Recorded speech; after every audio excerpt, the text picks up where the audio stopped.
In three, two, one, you're live. Hello, hello, hello, Santa Barbara. It's your chantress of everything valuable and beautiful, Elizabeth Stewart. I have my old friends. It's so good to see Bonnie Lewis and Ken Gilbert, the founders of Drama Dogs, and one of the most innovative, dear to my heart, theater companies in town in California, actually. When I moved here 20 plus years ago, um, Drama Dogs was just coming on my radar, and I loved it because both Bonnie and I are ex dancers, and we love we together discussed over the years how interesting it was to have a movement based uh, theater company in town. Right. And then Ken, of course, has taught movement for his entire life. And and I have had the good fortune of seeing many performances that either Bonnie Ken have starred in or directed. Ken is a marvelous director. Bonnie is a fantastic actor, and they have the company Drama Dogs, and we've got a fantastic show to talk about. Very prescient, by the way. I Yeah. just heard Yeah. that the head of the CDC was just fired for not understanding that she couldn't research a claim about the veracity of a vaccine. That's the head of the CDC. Anyway, so we've got this sort of thing happening right this very minute. And we've got Jerry Schlaff to talk to us about that. And he's the playwright. How cool it is that we have the playwright to talk with us today. And I want to introduce everybody that's here. First of all, the show is called Lies. And Lies is going to be on stage at Center Stage upstairs there. You'll see it August 28th to September 6th. If you want to purchase tickets, which you will after this interview, we're going to go to centerstagetheater.org, and it's spelled the American version of theater.org, or you can call 805-963-0408. Now, let me introduce the playwright because he's the guest of honor. He's won multiple awards.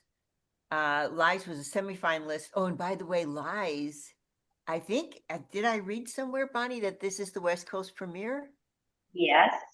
Okay. That's what I want to add to this. Mama Dog is producing this because one, Michael is our friend and a talented director, and we heard this play a number of years ago at Playfest, and it's just an important piece of work. So we're the producers of this, and it's a slightly different position for Drama Dogs that we're very proud of. Continue. Okay. So I just wanted to get that up that it is the West Coast premiere. Yes. And Drama Dogs is producing the show. We just heard from Bonnie.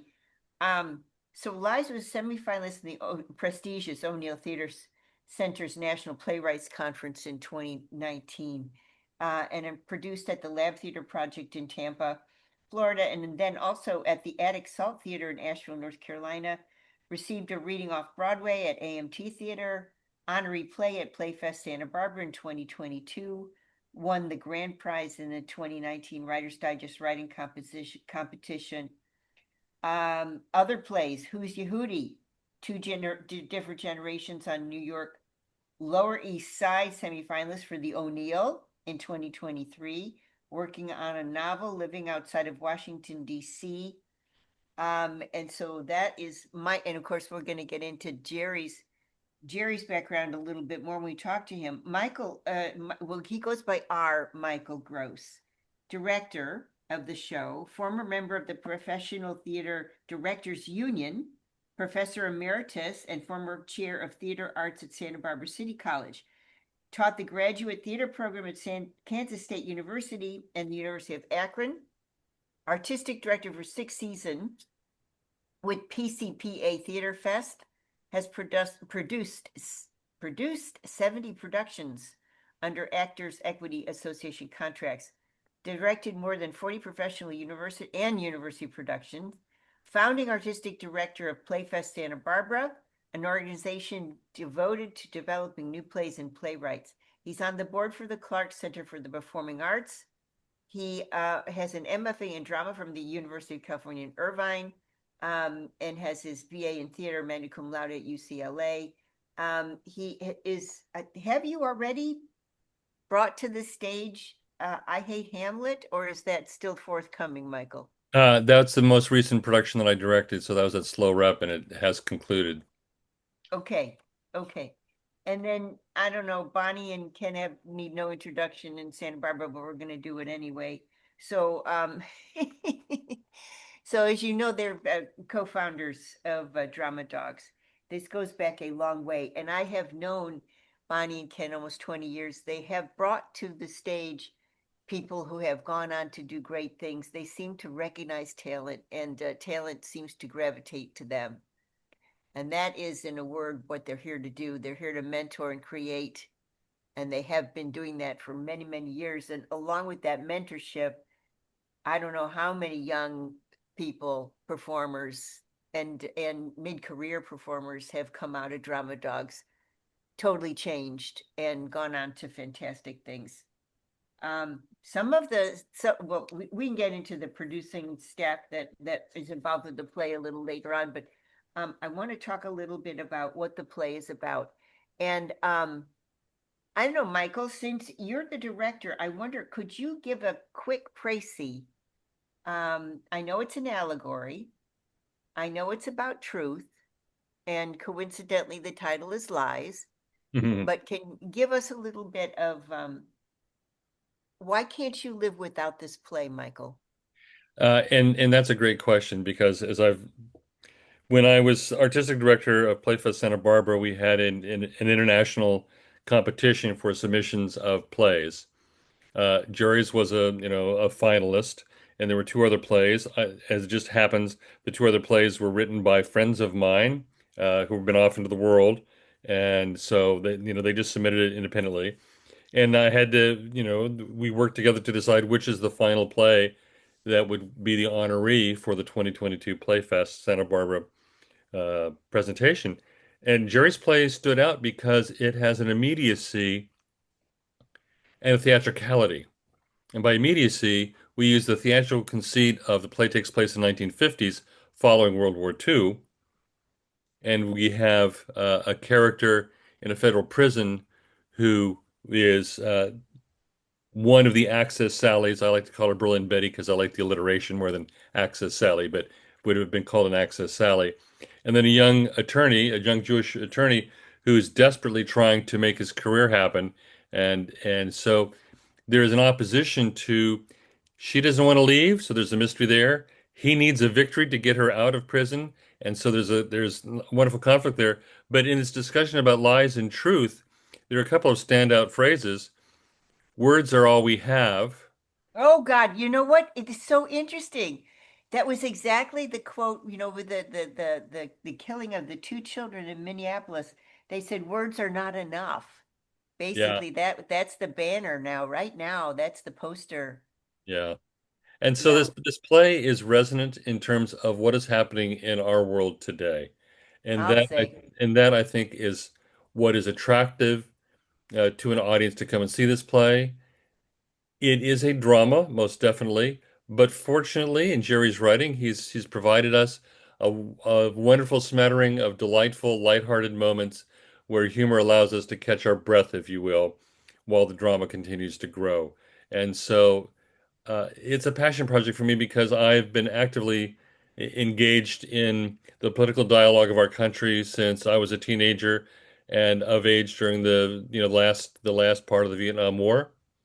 And so and having traveled to mainland China and experienced what it is to walk around in a country where everything is monitored so closely, and there are soldiers with rifles everywhere as you're walking around, something that was very unusual to me until recently in America.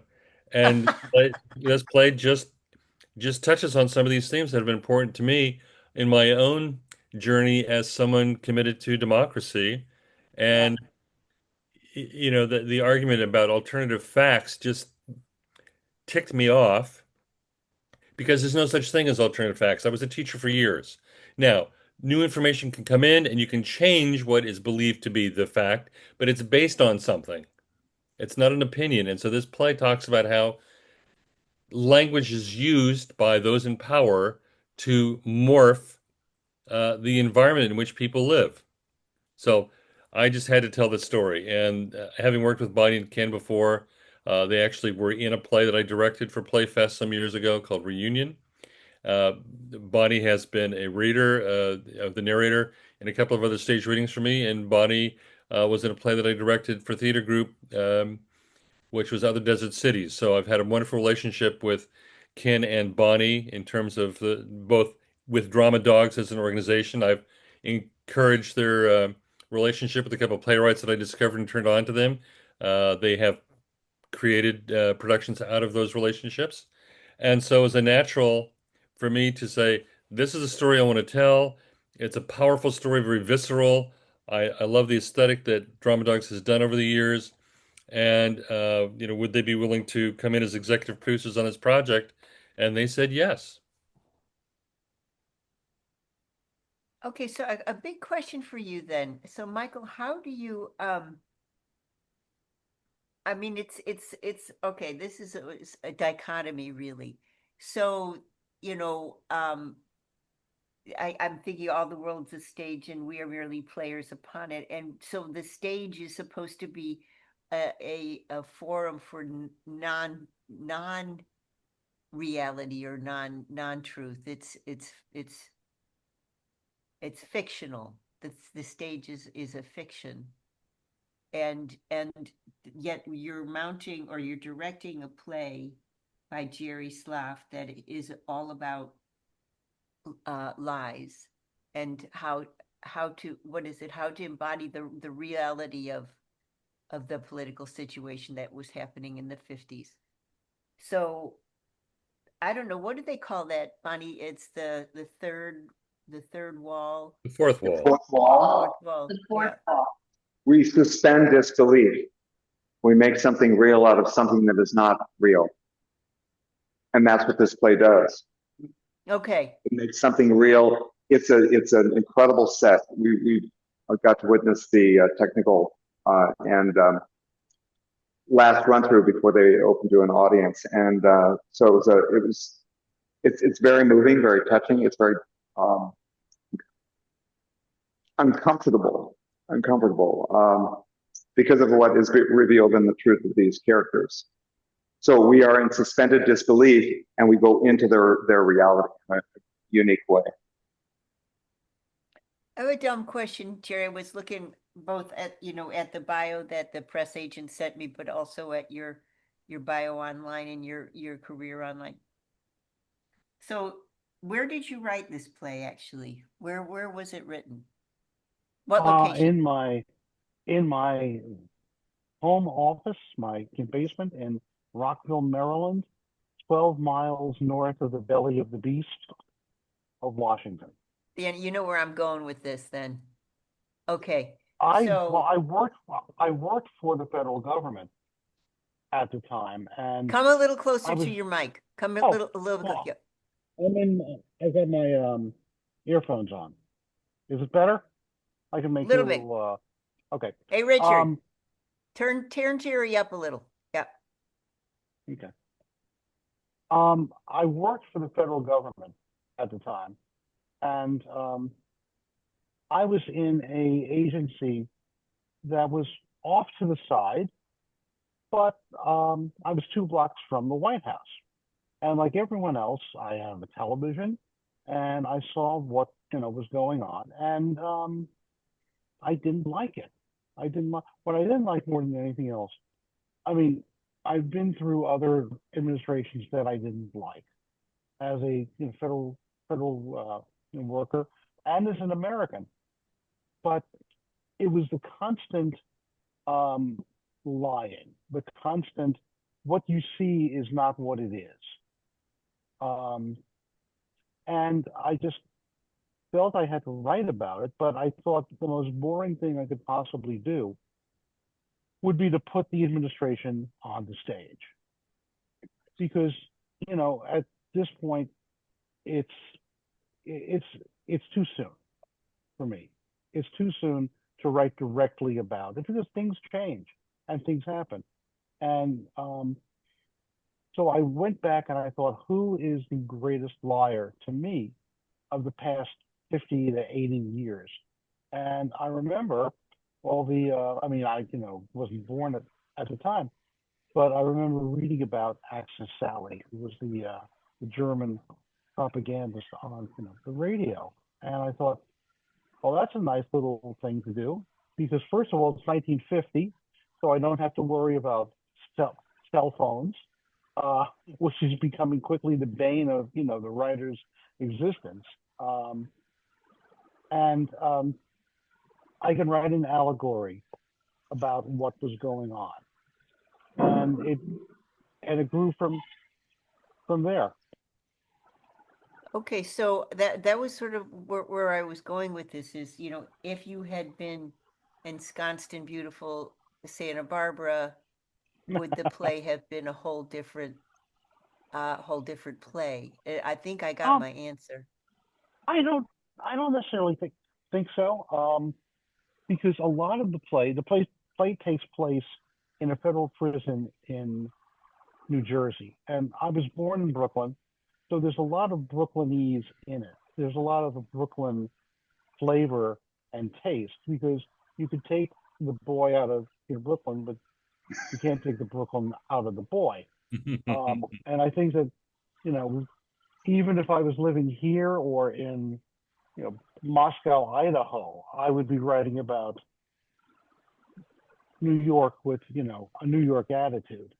So that's part of what I like. What Michael was referring to as the lighthearted moments of the clash between this woman who has spent almost half her life in Europe, Berlin, and Paris, as we find out. She's cultured, and he's from Flatbush. He's a young kid from Flatbush who doesn't know what he's up against. And So I want to ask Michael a couple of questions about how he directs such a play for an audience in Santa Barbara.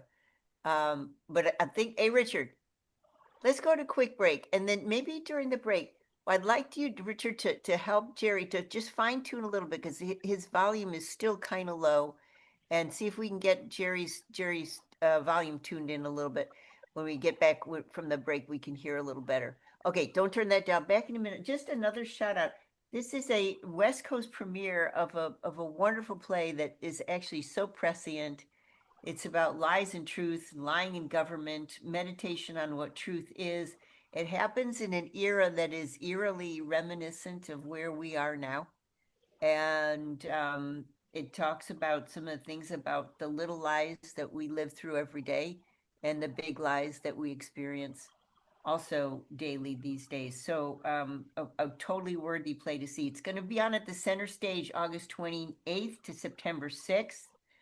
Another shout out is directed by R. Michael Gross and featuring Lisa Beck and Nick Valinsky. We're going to be looking at centerstagetheater.org for tickets.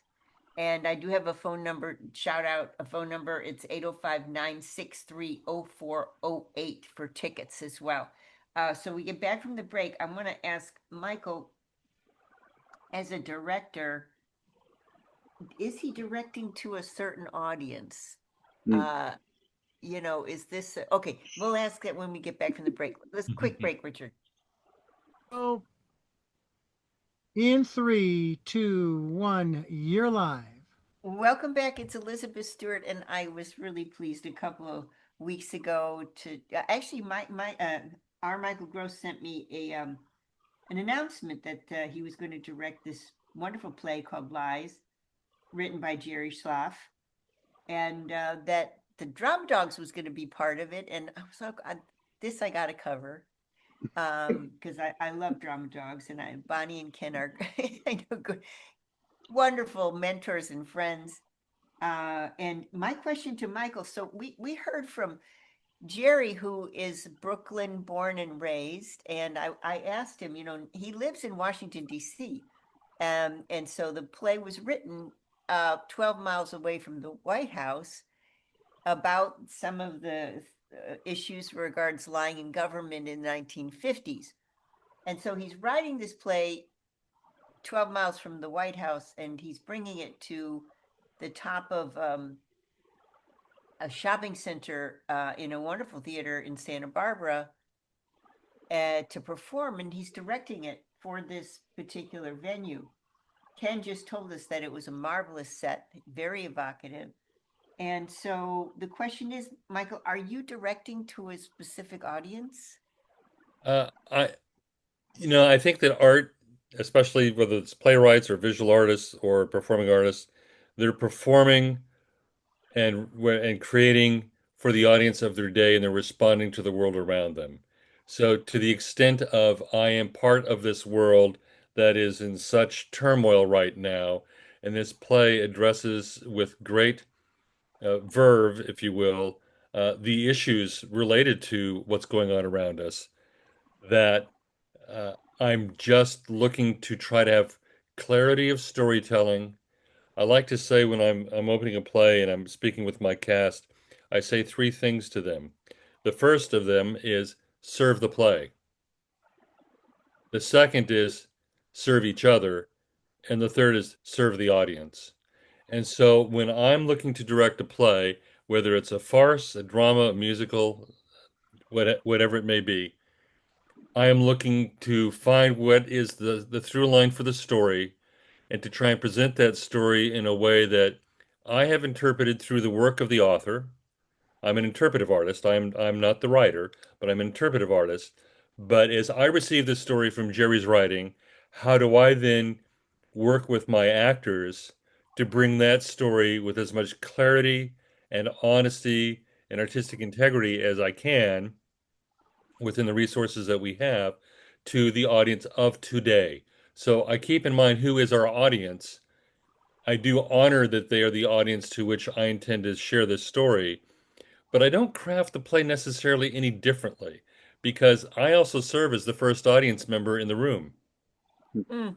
I'm receiving the work from both the playwright and the actors, and so as a director, I'm curating the storytelling and guiding that process, including the aesthetic of the design that's going to support the storytelling, because I think that audio, costume, lighting, scenic design elements all are contributors to the storytelling. And so that's what I strive for in my directing, is tell the story honestly, as clearly as possible, with as much integrity to the intent of the playwright. It's a rarity for us to have a living playwright, let's be honest, in terms of modern theater. And so, it's a different experience to have the playwright in the room because I have interpreted his creative baby has been, you know, sent over to me for a short while to create something. And so I think for me, that's all I can say about my directing is that I look to have clarity of storytelling, to communicate honestly with integrity, whether it's a farce or a drama, or in this case, a drama with just a smattering of very wonderful, delightful humor, bits of humor in it, to the audience so they can feel what I felt as much as one can based on how I responded to the script when I first read it.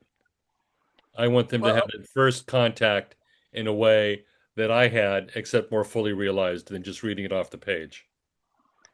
so I'm just gonna bring I want to bring something from my past, and I want to sort of see where you and Jerry and also Bonnie and Ken fall onto this spectrum. So I was trained in a certain type of dance. It's a certain type of ballet, which is George Balanchine style dance, and that is very programmatic. Everybody looks a certain way. Everybody's bodies are a certain body type. Um, everybody's skin tone, hair tone. I mean, it's all very programmatic. And I was trained underneath one of Balanchine's muses, who used to sit in the nosebleeds and watch the geometry of the ballet. And if a dancer had anything to say, she or he was out. So you didn't say a word, and there was nothing that you questioned. There was nothing that you added. It was pure, you were just a pure geometric part of the cog. And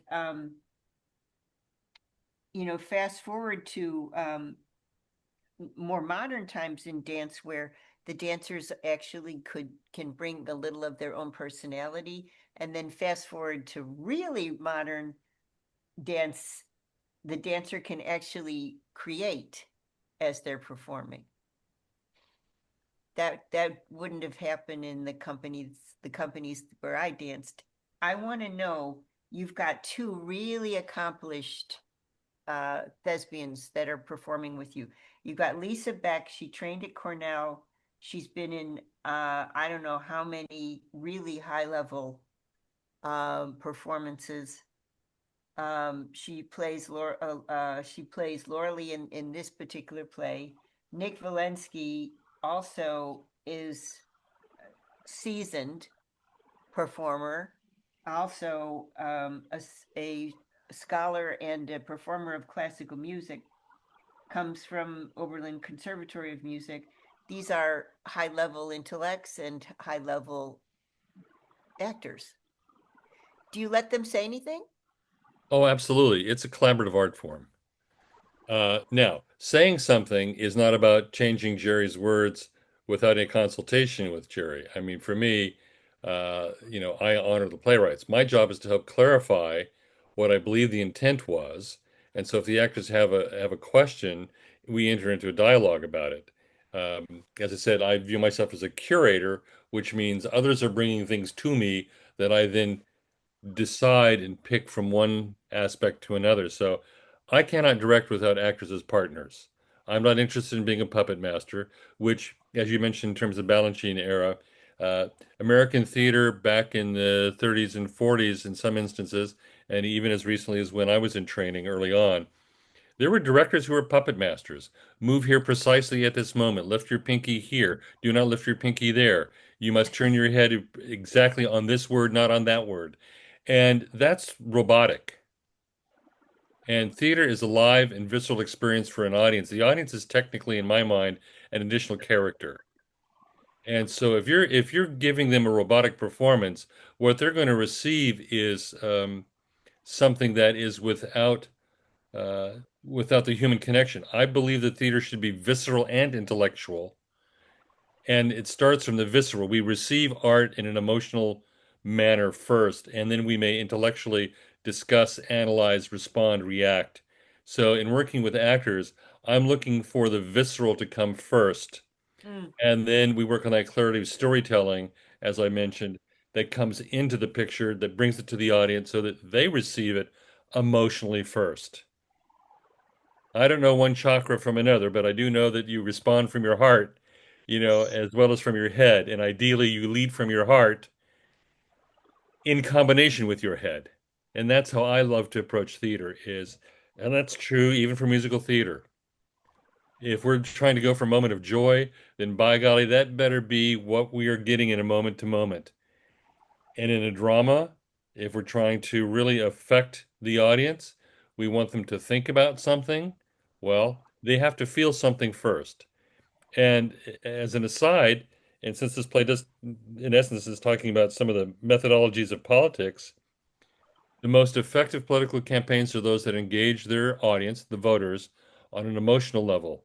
When you make an intellectual argument, we may nod our heads and go, yes, yes, that's quite good. We could stroke our beards or cogitate upon an idea. But what moves us to get up off our derrieres and vote or to take action on something is the emotional connection. And for me, that's what makes live theater different than the film as a medium or from television. We receive film and television, we experience live theater. Interestingly put. So, Jerry, I'm gonna ask you a question here. So, I'm always interested in the writer's craft. So my high school is in a little farm town in Illinois, and we had a circle of kids that all of us, there's about 25 of us, and we all went into the arts. And we all started when we were 13, 14 years old in the drama department, doing either, scenic design or dance or acting or singing or something like this, but we're all in the arts, all 25 of us, and we still all keep together. We all let each other know. We've got a playwright who teaches playwriting at the University of Chicago, Douglas Post, who just he's one of our gang, and he just emailed us all today and said one of our dear friends who's also a thespian who lives and performs in Ashland, North Carolina. Is it Asheville or Ashland? Asheville. Asheville. Okay, Asheville, North Carolina. And so Doug was saying, as a playwright, I want to know, because I'm getting a little bit of a thing here. I want to know how this has been for Asheville after a year since the big floods. And Bruce, our friend who's an actor, said, the problem is that the center of tourism around the Biltmore is flattened, it's gone. And there were 4 theaters, Asheville is known for its theater. There's 4 theaters that are completely gone. And he said when the arts left the area fell into decline in a way that you can only feel and sense. The theaters are shuttered. And he said that we didn't think it was all that bad, but when you go there, it feels terrible because of it. And when the theaters are shuttered, the whole community is reeling. Basically, Bruce said, we just don't really know what happened to us. We're all in kind of a shock. It's actually just as bad as the flood, that the arts are gone. And I thought, how interesting, because, I knew I was going to be talking to Bonnie and Ken and Michael and Jerry today. And I thought, how interesting. I love what you just said, Michael, about that we receive TV and that kind of a pablum fed, pablum fed fare, and yet we experience theater. And I guess what I want to ask Jerry is your process. So, okay, there's 2 types of visual artists, not Jerry, I'm an appraiser, so I look at visual art for 30 plus years. And so there's 2 types of artists, visual artists. One is the artist who gets up, who goes into the studio at 10 a.m., who maybe works until lunch, has lunch, kind of finishes up, polishes up the canvas or whatever they're doing for another hour or so, then goes for a run, and then comes and just cleans up the studio and doesn't look at the canvas, then comes back at 10. There's the other type of artist who says, I'm just going to wing it. And when the muse comes down and sits on my head, I'm going to go in and paint. But unless the muse is sitting on my head, I'm not going near the studio. So there's the artist butt in seat, and there's the artist float around. Which one are you, Jerry? He's muted. Oh, are you muted? Over Yeah. Now I'm okay. I actually get up every morning, have my coffee, I pet the cat, I do a few things on the computer, and I sit there and I look at what I'm writing. I look at my current project, and I read over what I did the day before, and I say, is it here? Is it time? And sometimes it is, and sometimes it isn't. And I've been doing this for long enough that I can now figure out, okay, if it's not, why? And I can usually now figure out it's because I've written something that doesn't lead anywhere. A lot of writing is almost like improv acting. The old thing about improv acting is you say something and the other actor says, yes, and then you build. And if I use that kind of template, I can see, okay, this is where I'm going, this is where I'm headed, and I instinctively now know when I've gotten to the end of the scene, or the end of what I like to call even a movement within the scene. This play has three scenes, three 30-minute scenes, but there's a lot of moments and movements within it. And I kind of know when I've hit it and it's time to go on and transition into the next thing. So I write an outline. I kind of know that I'm going to go from A to Z, but I'm not necessarily sure how I'm getting there.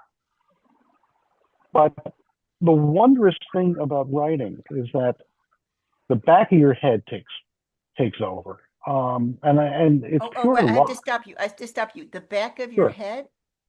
The back of your head, the back of your head. You're typing something, and you type something. You think, where did that come from? And you think that's perfect. And it is almost when you write something. I also write. This is a drama, but I've written a lot of comedies, and I hate to say this, but I write stuff and it makes me laugh, and I'm telling myself a joke. Now that's not right, but it happens. And I think to myself, where the hell did that come from? It comes from the back of your head, where you're thinking about something else, and there it is. And sometimes it's dumb luck, and sometimes you know, it's just the hard work that I've done over 40 years to hone a bit of craft. So I'm just seeing, because actually Richard's got us so we can see each other, which you in Radio Land can't see, but I'm seeing Ken say something that it kind of felt important. What was it, Ken? Better be important. We're doing a meditation practice in the morning, Bonnie and I, and we're now in this looking at the Zen of life.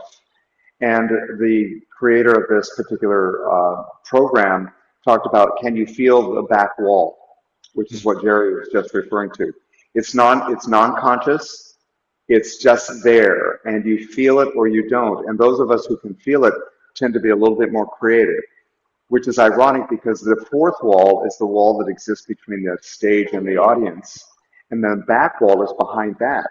So this is sort of integrated to what we're talking about. The audience is experiencing all of those dimensions in the live theater. We're feeling the back wall of the theater, because that's what we're projecting to. But we're also feeling the back of our heads, as Jerry's referring to, as the creator. And then are we breaking the fourth wall where the audience is suspended in disbelief, where they're looking inside the experience of these two people in this play? And how are we engaged with that? It can be very complex, but at the same time, it's just happening. It's just happening because it's live. So that's what I was referring to as our going into this Zen project and realizing that that's what he was referring to as a spiritual or a personal practice as being a human being. But it's also who we are as creators. We are human beings creating, and that's what's happening. So I like Jerry's comment about the back of its head. I like that. I've never heard that before. Richard, do we have to go to quick break? Do we have a few minutes left after we come back? Hey, Richard. Richard. Okay, so do we go to quick break? Oh, I think he's listening to somebody on his phone. So here's the interesting thing, Jerry. While you were saying that, my thoughts were going in this direction. Did you ever have a brain concussion?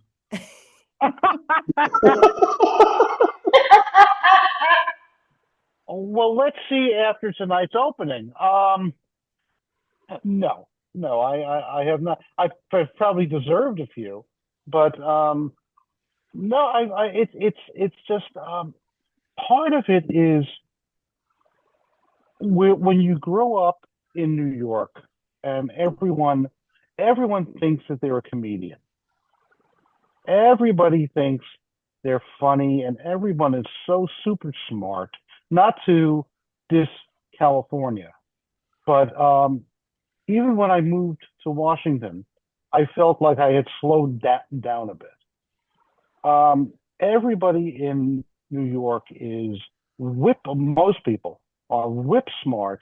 They are funny and they are mordantly funny. They are fatalistically funny. And because you're living amongst 8 million people who really Right. don't like each other.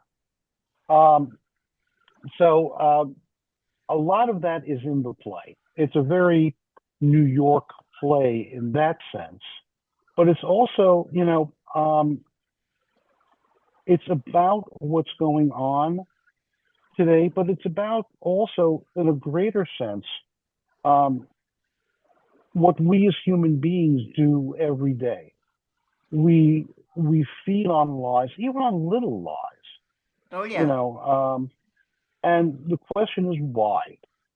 Um, you know, and the quote that I really love um, politically was from Daniel Moynihan, who said, "You're allowed to have your own opinions, but not your own facts.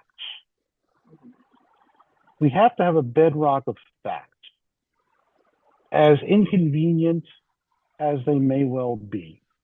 Um, the other thing I wanted to do with the play is Lorelei is is she was part of the Nazi party, and at the end of the play, you almost sympathize with Mhm. her, and I thought that was a challenge that I wanted to take on. Can I get an audience to sympathize with someone who had been involved in such monstrous things? And I hope I did it. I hope that one of the great things, and I've seen in rehearsal, is that the audience is the third member of the cast, and if I can get the audience along with them, then I got it. The reason I And asked, Michael's been a great help on that. I was going to say, Jerry, the reason I asked you if you had a brain concussion, because there's a theory about this back of the head that no, it's true. I mean, No. so my best friend for 36 years is Native American.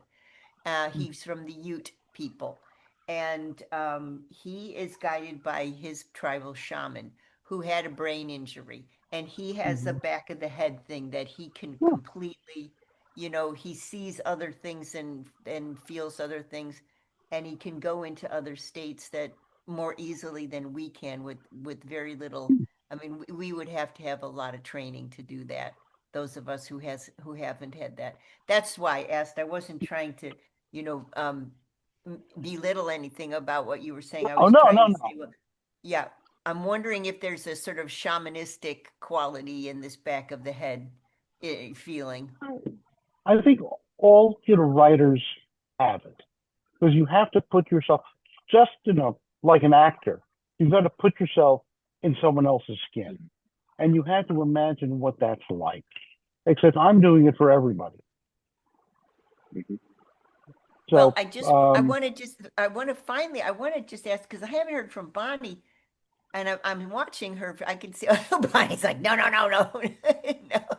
So I'm watching her. She's always expressing with her hands and her face so beautifully. Okay, Bonnie, I'll let you slide.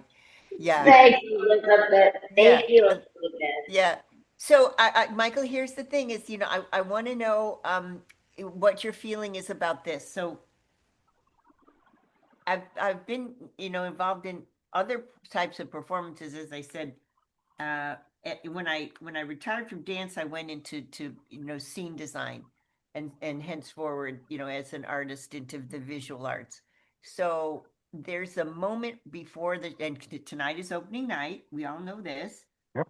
August 28th. If you're listening, there's a moment that is total chaos before the show actually and you think it'll never happen. It's just a disaster. It'll never happen. It's never going to come together. This is kiss of death. It's not going to happen. And then all of a sudden there's magic. Do you know what I'm talking about, Michael? Oh, I have experienced that on occasion.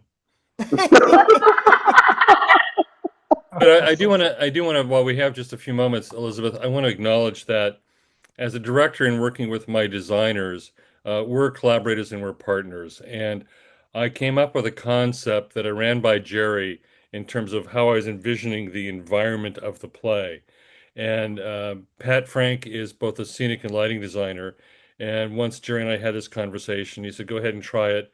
I communicated it to Pat, who had been a little hesitant about how she could come in to design this play, given our budget, realistically. And she heard my concept. She said, "Great, this I can work with." And she's executed it brilliantly. And then the audio environment created by Ben Kropp, which has some aspects of underscoring as if it were a movie, which I think is it is both Oh, old and modern to have that in terms of theatrical applications. And then working with a new person who's worked with drama dogs quite a bit, Buffy, who has pulled costumes for us. And it's always deceptive to say it's just a simple show in terms of the scenic demand or the lighting demand, the audio demand or costume demand. But if they don't work, the whole show doesn't work. And mm. while there is a bit of chaos that brings it all together, I've worked with Ben and Pat on many shows over the years. They've been wonderful friends and partners creatively. And it's my first chance working with Buffy. And we all came together as a collaborative team. And Buffy was suggested to me by Ken and Bonnie because Buffy has worked with drama dogs on a regular basis. And so while there is that moment of it all coming together and all the disparate paces trying to come in at different times and different intensities coming together for one creative final presentation, which is the play is presented to the audience. This was very smooth. This was delightfully smooth and much less chaotic. Well, that this You're makes us. welcome. Bonnie. There we heard from Bonnie. Okay, one more shout out. I want to give a shout out to the actual way to buy tickets.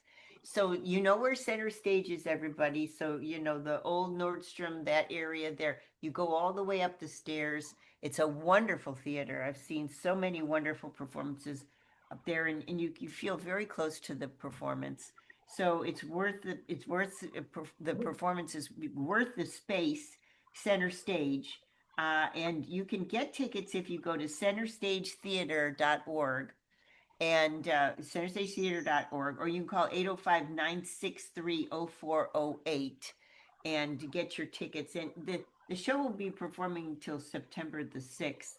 Are you going to have any kind of talk back afterwards? You are. Go ahead, Michael. Well, we're intending to have a talk back after tonight, and definitely Okay. probably following Saturday's matinee.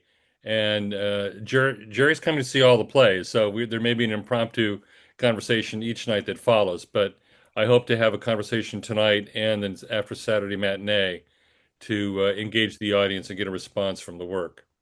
So Jerry, are you in town here? Are you back in Washington?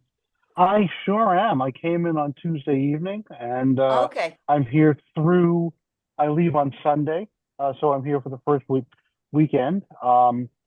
And I am. I just got to say, I am just thrilled with what Michael has done. The interpretation. It's always interesting when a playwright lets his or her play out into the world. It's like a child going for their first day of school. Every production is different, and that doesn't mean one is better than the other, that one concept is better than the other. It just is, and you have to let it take flight. And Michael and Bonnie and Ken and everyone, all the designers, and of course Lisa and Nick have just been fantastic. And Santa Barbara is beautiful, and if I win the lottery twice, I'm going to move here. Um, but aside from that, I am looking forward after all this to go back because we were out in Europe for 2 weeks before this. So I'm looking forward to going home and hugging my wife and my cat in that order. Your wife and you can then okay, got it. Well, congratulations on the Thank you opening very much. and on everybody, and thank you again, Ken and Bonnie, for bringing us such wonderful people, wonderful thoughts. And I will see you. Not sure what day I'm going to go, but I definitely will see you. And I think Saturday, if you're going to do a talk back on Saturday matinee, maybe I'll pop in then. And yeah, wonderful. So thank you very much. And Michael, Jerry, I cannot thank Jerry enough for actually taking the time as a playwright. I don't think I've ever had a playwright in 20 years on the program. Hmm. I think You that's are. fantastic. Yeah, that's fantastic. Okay, thanks everybody. Thank Thank you. you. Thank you. Bye, Bonnie, darling. Bye. Bye, honey.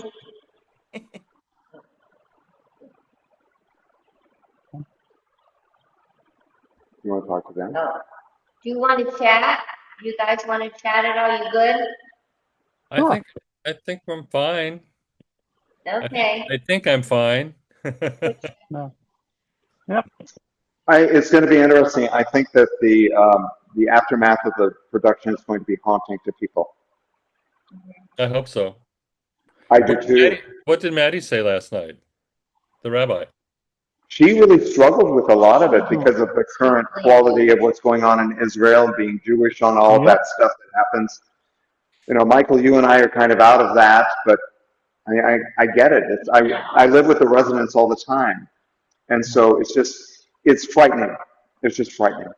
And so she was resonating with the language slightly differently, but she goes, oh, this is good. So she was deeply moved by it. And what I'm excited that Mark is coming tonight, and just to get, and there are a few other people from the congregation coming. So I'm really looking forward to, hopefully they'll I know Maddie will spread the word the best way she can, and I hope Let's hope. Mark can as well. Yeah. So yeah, she.